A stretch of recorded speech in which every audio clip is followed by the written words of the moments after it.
Noi abbiamo avuto il mandato dei lavoratori e abbiamo rispettato quello che è il mandato dei lavoratori, tant'è che è stato sancito con il referendum dove ci hanno dato ragione. Dopo l'acceso appello dei Cobas, CGIL, CISL e UIL di rivedere la firma del contratto decentrato dei dipendenti comunali vista l'affluenza referendaria alle urne, arriva immediata la replica dell'RSU. C'è da tenere in considerazione una cosa, che rispetto al referendum precedente il numero dei lavoratori è diminuito, quindi da 3.000 siamo passati a 2.700. Abbiamo avuto un'affluenza dei diritti al voto di 63%, di questo 63% il 76% ha votato a favore di questo contratto. Non si sarebbe arrivati a nessuna firma se non fosse stata una cosa solo che positiva per i dipendenti del Comune di Venezia. Per tutti noi,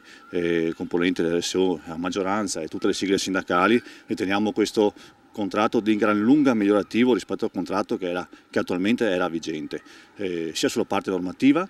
con in particolare grandi articoli sull'orario di lavoro, sulla flessibilità, sulle ferie solidali, sui rapporti con il CUG, con i rappresentanti della sicurezza, tavoli tematici per i servizi educativi, per la polizia locale,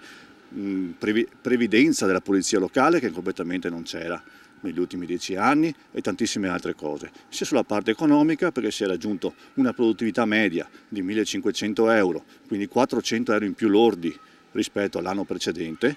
il doppio rispetto a 3 anni fa. Secondo Rocco le richieste dei Cobas sono poco concrete, poco reali. Finché Cobas e chi